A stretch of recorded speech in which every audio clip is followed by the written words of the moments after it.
بسم اللہ الرحمن الرحیم۔ تمام ناظرین کو اسلامی سبق آموز چینل میں خوش آمدید اور محبت و بارہ۔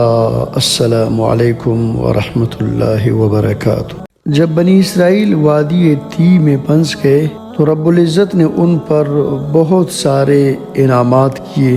من جملہ ان انعامات کے اللہ رب العزت نے ان پر ایک بادل کا سائبان بنایا۔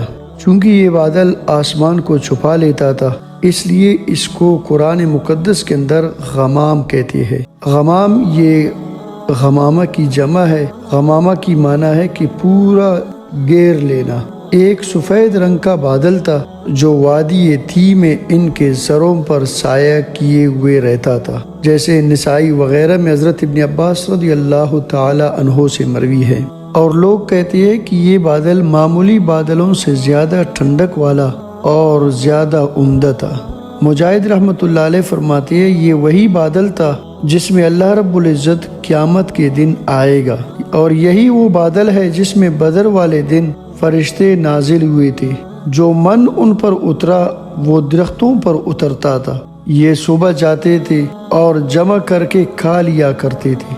وہ گوند کی قسم کا تھا، کوئی کہتا ہے شبنم کی وضع کا تھا۔ قتادہ رحمۃ اللہ علیہ فرماتے ہیں اولوں کی طرح من ان کے گھروں میں اترتا تھا، جو دودھ سے زیادہ سفید اور شہد سے زیادہ میٹھا تھا۔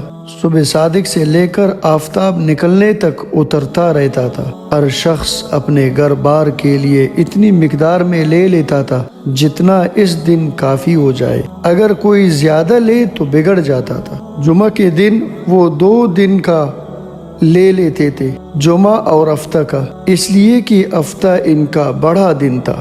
ربیع بن انس رضی اللہ تعالیٰ عنہ فرماتے ہیں من شہد جیسی چیز تھی جس میں پانی ملا کر پیتے تھے۔ شعبی رحمۃ اللہ علیہ فرماتے ہیں تمہارا یہ شہد اس من کا 70واں حصہ ہے۔ یہ سب اقوال قریب قریب ہے۔ غرض یہ ہے کہ ایک چیز تھی جو انہیں بلا تکلیف و تکلف ملتی تھی۔ اگر صرف اسے کھایا جائے تو وہ کھانے کی چیز تھی، اور اگر پانی میں ملا لی جائے تو پینے کی چیز تھی، اور اگر دوسری چیزوں کے ساتھ مرکب کر دی جائے تو اور چیز بن جاتی۔ لیکن یہاں من سے مراد یہی من مشہور نہیں۔ آپ صلی اللہ علیہ وسلم فرماتے ہیں کھمبی من میں سے ہے اور اس کا پانی آنکھ کے لیے شفا ہے۔